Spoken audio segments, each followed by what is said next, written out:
I didn't know Japanese swords were made like this? Why did no one tell me? It's so time-consuming and it's definitely dangerous. Let's talk about it. The process begins inside a secluded workshop in the middle of nowhere. There's a forge, various tools, paintings, certifications, and awards on display. If there's anywhere on Earth where you're most likely to find the Death Note notebook, it's here. The Swordmaster Blacksmith's first task is to collect charcoal from the back of his expensive Lamborghini. He has purchased multiple crates of charcoal, more than 6 for the day's work.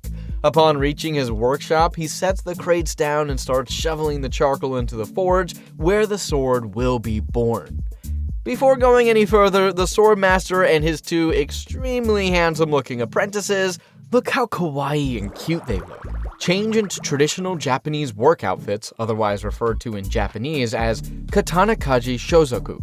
This may sometimes consist of hanten or samui, which is a Japanese work jacket often made of cotton or linen.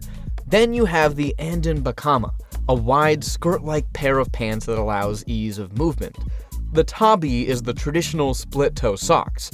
And finally, the warajirajika tabi are those straw sandals or rubber-soled split-toe boots which they wear for grip and protection. Oh, and don't forget the limited edition Ninja Turtle boxers. How could I forget those? Once the drip has been equipped, they perform a ritual by visiting a shrine to pay their respects. Actually, many people in Japan believe swords act as talismans for household protection, making them divine objects. Because of this, the swordsmith has shrine robes hanging in the workshop. It's really quite beautiful if you think about it. At the shrine, they offer a bow once, then twice, followed by clapping once and then a second time. Finally, they bow one last time before heading back to begin their work. To start the fire, they use an old blacksmithing method instead of your regular, degular, modern matches. Ooh, authentic! This involves taking the iron rod that you can now see on your screen and striking it using a highly specialized, complex, and technologically advanced tool referred by some as a hammer. It's literally just a hammer. The 2 apprentices take turns striking the rod with their hammers. This is how blacksmiths used to light fires way back when. After striking the rod, they roll up a piece of paper, not to spark up a joint and get faded, no, although these guys would make the ideal blunt rotation, they place this rolled up paper on the rod's end. Since the rod is now hot from the strikes, the paper catches fire easily. The burning paper is then placed into the fireplace and covered with charcoal to sustain the fire. Do you see that big box-looking thing next to the fireplace? Yeah, that's called a fuigo. It's a Japanese box bellows used by swordsmiths and blacksmiths to blow air into a fireplace. What this does is increase the temperature needed for metalworking. Unlike cringe Western-style bellows, the fuigo operates by sliding a panel back and forth, creating a steady and controlled airflow. Pretty cool, right? Most of the time, people blow with their mouths, no diddy, to strengthen a fire, but this gizmo makes the process so much easier. Blowing on the fire directly in such conditions would also be hella dangerous due to the extreme heat needed for forging the sword. I mean, you can try it if you want, but you're gonna have to kiss your eyebrows goodbye. The blacksmiths now prepare to heat the steel. The specific type of steel used is called tamahagane, which is made using an ancient Japanese iron manufacturing technique. They put 2 pieces of tamahagane into the fire and let them heat up. Once heated, they remove the pieces and start hammering them flat. Imagine going through all this just to get bought by a dude on eBay. The main swordmaster holds the tamahagane with large metal tongs while the other 2 apprentices take turns hammering the living hell out of it. After flattening it slightly, the metal is put back into the fire. This cycle repeats. Heat, hammer, reheat, hammer again, increasing the temperature each time. The process continues until the metal is flatter than Taylor Swift. Sorry, Tay-Tay. Now the forge has reached a temperature of about 1300 degrees. Once the desired thickness is achieved, they begin the hardening. The heated metal is splashed into a liquid solution. The exact liquid is unknown, it could be water or something else entirely. But if you pressure me for an answer, I'd guesstimate that it's just normal water. After quenching the metal, they break it into smaller pieces. The swordmaster explains that the sharp edges of these broken tamahagane pieces are so strong they can even cut glass, which is great because that's exactly what my bank account feels like after buying one. To continue, they proceed to the fourth step, sticking their hands straight into the fire. Wait, no, that's not it, I'm sorry. The voices sure are strong today. I was about to say that the real fourth step is piling the crushed tamahagane pieces onto a lever called a tumiwakashi. To prepare these pieces of tamahagane, the blacksmith applies clay mud over them. This special mud serves multiple purposes. It prevents oxidation, stops the iron from melting in an unusual way, and also helps remove impurities. The coated pieces are then carefully placed back into the fire, balanced so none falls off.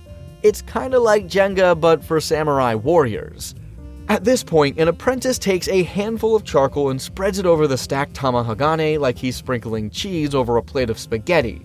They raise the fire's temperature again and add more charcoal. At this stage, straw ashes are introduced to prevent heat retention and oxidation. Next, they start punishing the heated tamahagane once more, pounding away. After reheating it, they move on to the fifth step, creating a slit and folding the metal. To do this, they take a mini Minecraft-looking axe and press it into the center of the red-hot tamahagane. One of the blacksmiths then hammers the axe, forcing it to cut into the metal.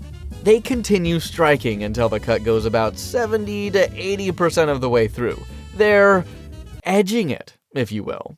Then comes a technique called water hammer. This method creates a vacuum explosion that helps remove impurities from the metal. The swordmaster takes water and pours it onto the piece of tamahagane, which is already split down the middle with 80% of the material divided. Then, as you can see, the dudes hit the tamahagane with hammers repeatedly, following a pattern. Splash of water, hit. Splash of water, hit. Splash of water, hit. This is repeated multiple times until either A, the iron is purified, or B, a podcast host lets their guest finish a sentence. The metal is folded over and forged again and again so that any remaining filth is removed.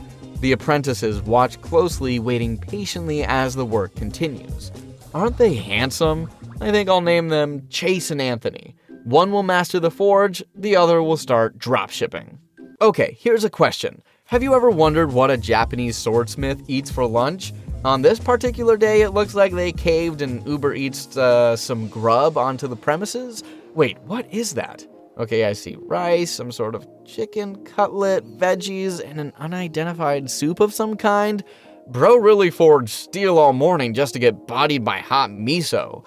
After sufficiently digesting their lunch, followed by dessert, probably a tropical fruit punch flavored vape, it's time for several rounds of folding and hammering where the tamahagane begins to form the outer layer of the sword. At this point, the blacksmiths make a fold about 40% up from the bottom of the piece, then cut and separate it. They use special equipment to bend this section after heating it in the fire. The lead blacksmith holds the metal steady with his tools while another blacksmith strikes it to shape it correctly. With each hit, the metal bends further and further. This bent piece forms the sword's core iron, known as the soft iron, placed in the middle to give the blade its Hulk-like strength. The next stage involves boiling and joining the different metal parts together. They apply a clay mixture to the sword, which causes a chemical reaction similar to when pancakes are slightly burnt. The sword doesn't taste quite as good though. Regardless, the blade is now placed back into the fire, and as the temperature rises, the flames turn yellow, signaling that the iron is boiling. The blade is then transferred back to that straw ash I mentioned earlier before the blacksmiths resume hammering it. Once this is done, they remove the sword from the fire and cut it using a plunger to separate the front part. Now they focus on the main section where the handle will be attached. This part is called the nakago. Water is poured over it before hammering the blade into shape. This is where the swordsmith's skill kicks into overdrive. An ordinary person would mess this up, but for an experienced blacksmith, they're basically just convincing the metal to behave. One of the apprentices takes over after a while and taps the blade with a small hammer, adjusting any minor bends in the metal. They inspect the sword by looking straight down its length, checking its alignment and making further adjustments as needed. If necessary, they hit it with a mallet to straighten it further. Once satisfied, the blacksmith sands down the blade, making small corrections where parts are either too high or too hollow. I wish somebody would look at me the way this guy looks at his sword. Next, they paint the blade in a process known as tsuchioki, using a mixture called tsuchi. This is a secret blend of clay, charcoal powder, crushed stone powder, and God knows what else. It's applied carefully to control which parts of the blade will be hardened. Reminds me of an art class as a sophomore. The blacksmith applies the mixture in multiple layers. The first layer is imprinted with lines, and the second layer is applied on the adjacent side. Once it dries, the blade is ready for the hardening process, which is referred to as yakire. It has to be performed in a darkened room to avoid outside light interference. The sword is heated once again in the fire, and after reaching the right temperature, it's quickly dunked into water. This is what allegedly gives the sword its soul and unique characteristics. Funny, considering its main job is to remove other people's souls. After cooling, the master blacksmith refines the edge using a whetstone, bringing out the shape of the blade. Now things are really starting to come together. As the grinding and whining continue, shout out Jamaica, the blade becomes much shinier, revealing its true form. To protect it from rust, a mysterious Shrek Swamp water-esque liquid is applied to the blade. This is actually rust-proofing water, and it's spread evenly across the blade. The sword is then wiped down with a cloth. The blacksmith inspects the blade under clear front-facing sunlight, checking it from different angles. If he notices any remaining bends, he makes little adjustments with the hammer to straighten them out completely. With the blade now perfected, it's handed over to a sharpener and a sheath maker. Once sharpened, the sword's aura points increase by 1,000. The sheath that accompanies the sword is made of wood, as you can see. Though it looks pretty plain at a first glance, when you look a bit closer, its simple, elegant design really complements the blade in my opinion. Finally, the sheathed katana gets wrapped in bubble wrap, because even killers need a cuddle, and is packaged carefully before being sent off to the buyer. Alright, starting off at number 5 and counting down to number 1, here are the top 5 most brutal, bizarre, and straight up unbelievable facts about Japanese swords. Ready? Let's do this. Number 5. Samurai tested their swords on human bodies. You know how people test kitchen knives by slicing through paper? Samurai had the same idea, except replace paper with human bodies. No, really.